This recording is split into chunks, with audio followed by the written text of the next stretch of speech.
বন্ধুরা, railway Challenger YouTube চ্যানেলে প্রত্যেককে জানাই স্বাগত। থাম্বনেল দেখে বুঝতেই পেরেছো যে ডাব্লিউবিপির নতুন 12,000 শূন্য পদে আবার নোটিশ দেওয়া হচ্ছে। ইয়েস, একদম ঠিকঠাকই দেখেছো। তো আগামীকাল মাননীয় মুখ্যমন্ত্রী মমতা ব্যানার্জি তিনি সরাসরি পুলিশ প্রশাসনের উচ্চপদ যারা অফিসার রয়েছে তাদের সাথে ডিরেক্টলি যে কথাবার্তাগুলো বলেছেন, সেখানে তিনি জানিয়েছেন যে এই সোমবার না, যেটা নেক্সট সোমবার, সেই সোমবার দিন কিন্তু একটা পিআরবির অফিসিয়ালি আমরা ওয়েবসাইটে নোটিশ দেখতে পাবো। সেই নোটিশটা কীরকম হবে, যেখানে 12,000 শূন্য পদে এগেন ডাব্লিউবিপির কিন্তু একটা আবার রিক্রুটমেন্ট আমরা দেখতে পাতে চলেছি, রাইট? তো আমরা এই যে খবরটা যেটা ভাইরাল হয়েছে, যেটা তোমরা নিউজ চ্যানেলেও পেয়ে যাবে, রাইট? এটা খুব একটা ভাইরাল নিউজ, যেটা আগামীকাল জারি করা হয়েছে। এবার এই যে সোমবার যেটা তোমরা ওয়েবসাইটে দেখতে পাবে যে ডাব্লিউবিপি এগেন আবার 12,000 একটা শূন্যপদ জারি করছে, এখানের মধ্যে কিছু একটা চেঞ্জেস আছে। কীরকম চেঞ্জেস? দেখো, ট্রেনিং যে পিরিয়ডটা রয়েছে, যেটা ট্রেনিং পিরিয়ড, সেই ট্রেনিং পিরিয়ডটার মধ্যে একটু চেঞ্জ আসবে। কীরকম? ট্রেনিং পিরিয়ডে যেটা আমাদের হয় 6 মাসের একটা ধরো ট্রেনিং হয়, তারপরে যারা এবার জয়েনিং করছে তারা জয়েনিং করে। তো এক্ষেত্রে একটা যে চেঞ্জেস আসবে, সেই চেঞ্জেসটা কীরকম, হয়তো ডিউরেশন অফ টাইম পিরিয়ডটা যেটা ট্রেনিং স্কেলে থাকবে সেটা হয়তো একটু কমানো হবে। কারণ দেখো, পুলিশ প্রশাসন এটা হচ্ছে একটা জরুরি পরিষেবা। এবার জরুরি পরিষেবার ক্ষেত্রে উনি যেটা ঠিক করেছেন যে যদি টাইম পিরিয়ডটা একটু কমানো যায়, তাহলে হয়তো আরও তাড়াতাড়ি সেই নিয়োগটা প্রক্রিয়াটা সম্পূর্ণ হবে, রাইট? এবার আমরা স্টুডেন্ট, আমাদের কি করণীয়, রাইট? দেখো, আমরা ডাব্লিউবিপির ফর্ম ফিল আপ করেছি, কেপির ফর্ম ফিল আপ করেছি। এক্ষেত্রে এই রকম সিচুয়েশনে দাঁড়িয়ে এই নিউজটা পেয়ে খুব একটা যে আনন্দিত হব এমনটা না। যদি বলো কেন? কারণ আমাদের অলমোস্ট ডাব্লিউবিপির ফর্ম ফিল আপ করা আছে, যেখানে 12,000 শূন্য পদ রয়েছে। ইনফ্যাক্ট কলকাতা পুলিশেরও ফর্ম ফিল আপ করা রয়েছে। এখনও পর্যন্ত পরীক্ষার কোনো ডেট আমরা কিন্তু পাইনি, কিন্তু পুনরায় ওই পরীক্ষা রিলেটেডই ডাব্লিউবিপি আবার 12,000 শূন্যপদ একটা নোটিশ জারি করছে।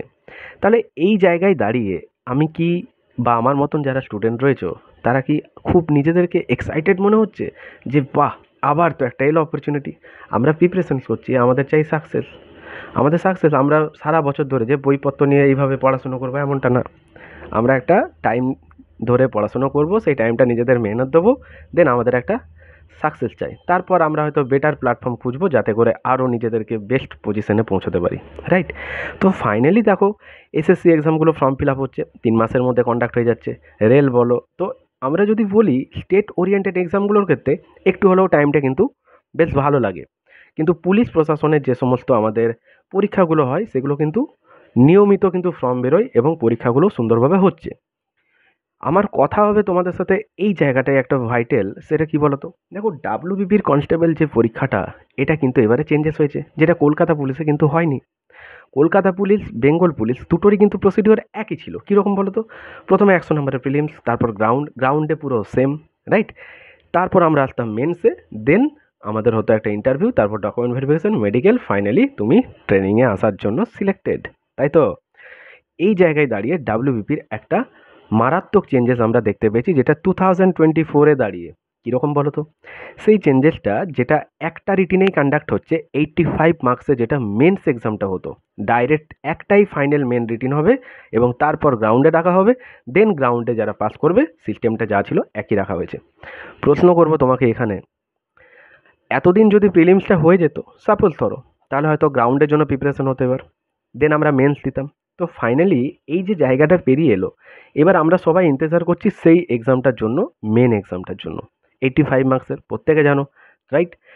এই যে পরীক্ষাটা হবে, এবার এই পরীক্ষাটা যারা অ্যাকচুয়াল প্রিপারেশনস করছে, দিন রাত এক করে ধরো মেহনত করছে, আজকে তাদের দিকে তাকিয়ে একটা কথা বলো তো, যদি পরীক্ষাটা অনেস্টলিভাবে হয়, একটাই রিটিন, এখানে হয় ছক্কা নয় মক্কা, বুঝতেই পারছো?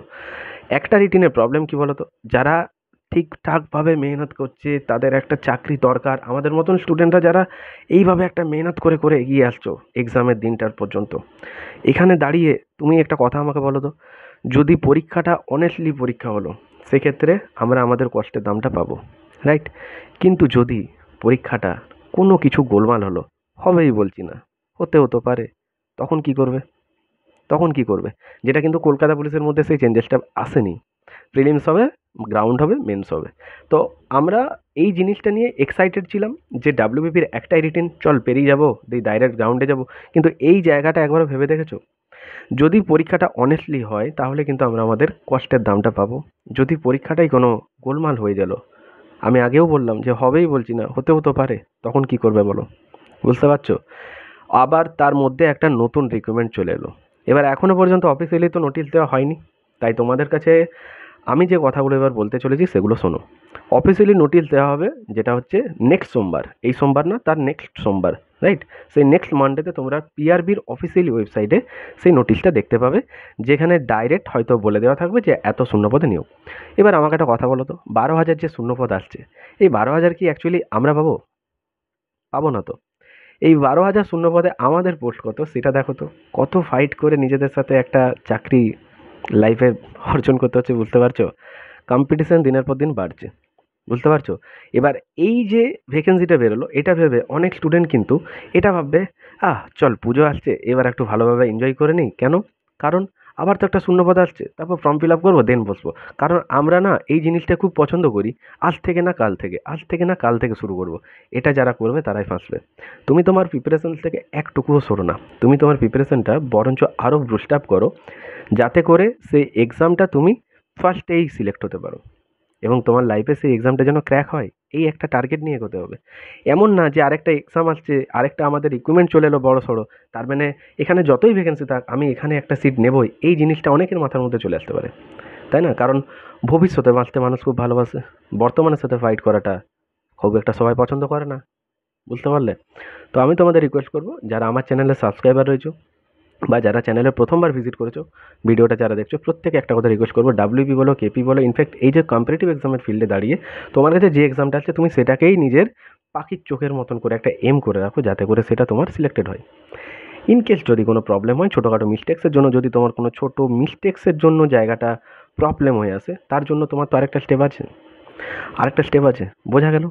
সো আমি তোমাদের একটা কথাই বলবো, ডাব্লিউবিপির রিক্রুটমেন্ট আসছে বা যা হচ্ছে হয়ে যাক, তোমরা তোমাদের প্রিপারেশনস থেকে একটুকুও সরো না, নিজেদের প্রিপারেশনসটা সেই লেভেলেই রাখো, যাতে করে এইবারের এক্সামটাই তুমি সিলেক্টেড হতে পারো, রাইট? কারণ 12,000 শূন্যপদ বলে এমন না যে সেখানে পুরো রিক্রুটমেন্টটাই আমাদের জন্য দেওয়া হয়েছে। মনে রাখবে, সিট কিন্তু সীমিত। সেই সীমিত জায়গা থেকে নিজের একটা সিট ছিনতে গেলে তোমাকে কিন্তু মেহনত কিন্তু হিউজ পরিমাণে করতে হবে। কলকাতা পুলিশের এক্সাম, ডাব্লিউপি এক্সাম, এই এক্সামগুলোর ডেট যদি বলতে চাও, তাহলে আমি তোমাদেরকে যেটা বলবো, পুজোটার পর বলতে পারো নভেম্বর মাস নাগাদ, সেকেন্ড উইক বা থার্ড উইক করে আমরা একটা অফিসিয়ালি নোটিশ হয়তো দেখতে পাবো বলে আশা রাখছি। কেন জানো? কারণ দেখো 2024-এর যেগুলো নোটিশ বেরোয় সেগুলো কিন্তু সেই ইয়ারেই কিন্তু নিতে হয়। হিসাব অনুযায়ী দেখতে গেলে 2024-এ ধরো যে নোটিশটা দেওয়া হয়েছে, তাহলে সেটা এই 2024-এ কিন্তু এক্সামটা কন্ডাক্ট করাতে হবে, এটা আশা রাখছি। তাহলে অক্টোবর মাসটা পুজো সিজনে পেরিয়ে যাবে, নভেম্বর মাসে কিন্তু আমাদের এক্সাম কন্ডাক্ট হবে বলে এটা আশা রাখছি, যেখানে সেকেন্ড উইক থেকে থার্ড উইকের মধ্যে। প্রথমে তো কেপি এক্সাম হবে, দেন আমাদের ডাব্লিউবিপির এক্সামটাও হবে। তো কলকাতা পুলিশের ফর্ম যারা ফিল আপ করেছো, প্রিপারেশন ঠিকঠাক করো, কারণ প্রিলিমসের পরে মেন্সের আগে খুব একটা যে বিরাট টাইম পাবে এমন না। তো আমি বলবো যে এমন একটা প্রিপারেশন রাখো যেখানে বেসিক টু অ্যাডভান্সটা কাভার আপ হয়ে থাকে, যাতে করে তুমি প্রিলিমস ক্লিয়ার করার পর গ্রাউন্ড যেমন প্রিপারেশন করবে, same state series, practice set, revision সেকশনে নিজের মেন্স এক্সামটাও ইজিলি ক্লিয়ার করতে পারো, রাইট? তো প্রিপারেশনটা এইভাবে রাখতে হবে, যাতে করে তোমার ডাব্লিউবিপির মেন এক্সামটাও সিলেক্টেড হতে যেতে পারো, বুঝতে পারলে? এক চান্সে এক্সামটা যাতে তোমার ক্র্যাক হয়ে যায়। আর আমার কথা হচ্ছে একটাই, পিএসসি ফুডের ইন্সপেক্টর যেটা পরীক্ষাটা হলো, ফুড এসআই এক্সামটা, দেখো হয়ে গেল প্রায় 4-5 মাস পরীক্ষা দিয়ে আসা, তাই তো? তো অনেক স্টুডেন্ট আমাদের মতো রয়েছে যারা হয়তো প্রচুর মেহনত করেছে, যে 50টা জিকে আর 50টা ম্যাথ, জাস্ট একটা রিটিন পেরিয়ে গেলেই ইন্টারভিউ দিয়ে চাকরি, তাই তো? একটা ভালো চাকরি ফুড ইন্সপেক্টর। তো ফাইনালি সেই 50টা ম্যাথ টাইমে নামানোর জন্য কত রকমভাবে না টেস্ট দিয়েছি নিজেদেরকে, যে যাতে করে পরীক্ষার হলে সেই 50টা ম্যাথে কোনো রকম কোনো প্রবলেম না আসে। জিকে ডাব্লিউবিসিএস লেভেলের পর্যন্ত পড়তে হয়েছে, যাতে করে পিএসসি রিলেটেড এক্সাম, তাই তো? আমাদের সেন্ট্রালে যেমন UPSC, union public state commission service commission, PSC public service commission, তাহলে স্টেটের পিএসসি একটা হিউজ র্যাঙ্কের মধ্যে রয়েছে। যেরকম আমাদের সেন্ট্রালে ইউপিএসসি, বুঝতেই পারছো, ওটা রাষ্ট্রপতি নিয়োগ করছে, এটা রাজ্যপাল নিয়োগ করছে, পিএসসি। এবার এই পিএসসির এক্সামটা জিকেগুলোর জন্য আমরা কিন্তু হিউজ মেহনত করেছিলাম। পরীক্ষাতে আমার যেটা স্কোর হয়েছিল তোমার 93, যেখানে আমার ম্যাথসে উঠেছিল 50-তে 50 আর জিকে হয়েছিল 43। কিন্তু পরীক্ষাটা দেওয়ার পর জানো, সেই বেঞ্চে নিজের মাথা ঠেকিয়ে পরে পুরো বেঞ্চে মানে কিস পর্যন্ত করেছি, চোখ দিয়ে জল বেরিয়ে গেছিলো যে যাই হোক ফাইনালি হলো একটা কিছু ঠিকঠাক। কিন্তু বিশ্বাস করো যখন জানতে পারলাম যে এইরকম একটা কারেকশান হয়েছে, তারপর থেকে মনটা আস্তে আস্তে পুরো ভেঙে গেল। নিজেকে এটা মানালাম যে আমি যে প্রিপারেশনসটা করেছি সেটা জাস্ট একটা তার টেস্ট দিয়ে এলাম। এটা ছিল আমার একটা টেস্ট, যে আমি যা প্রিপারেশন দিয়েছি তার ওরিয়েন্টেড আমি একটা টেস্ট দিয়ে এলাম, এটা বলে মনটাকে শান্ত করেছি। কারণ পরীক্ষা দিয়ে আসার পর যখন এগুলো জানতে পারলাম সেগুলো ভালো লাগেনি। এবার দেখো কতদিন হয়ে গেল এই কেস এবার চলছে। তো আমাদেরকে যে এক্সামগুলো আসছে সেগুলোকে এমনভাবে টার্গেট রাখো যাতে করে ফাইনালি সিলেক্টেড হয়ে যেতে পারি, রাইট? কারণ যত দিন যাচ্ছে কম্পিটিশন বাড়ছে, বুঝতেই পারছো নাম্বার অফ স্টুডেন্ট প্রচুর পরিমাণে সেখানে অ্যাপিয়ার করছে।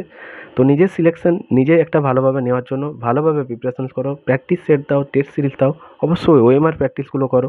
ওএমআরে তুমি যত টেস্ট দেবে তোমার হাতটা তত স্পিড বাড়বে, রাইট? সো আজকের ভিডিওতে আমি তোমাদের সাথে এটাই মেন কথাগুলো বলার ছিল। তো প্রত্যেকে ভালোভাবে প্রিপারেশনস করো, এই যে ফর্মগুলো ফিল আপ করেছো সেই এক্সামগুলো যেগুলো সামনে এগিয়ে আসছে সেটাকেই লক্ষ্য রাখো, রাইট? তুমি তোমার জীবনে সফলতা নিশ্চয়ই পাবে, আমরা আমাদের কষ্টের দাম পাবো, কারণ আমাদের জার্নি, আমাদের এই যে মেহনত, এটা আমাদের কখনো মিথ্যে হবে না। প্রিপারেশন ঠিকঠাক থাকলে নিশ্চয়ই জীবনে সফলতা আসবে। ভালো থেকো, প্রত্যেকে ভালোভাবে পড়াশুনো করো। টাটা।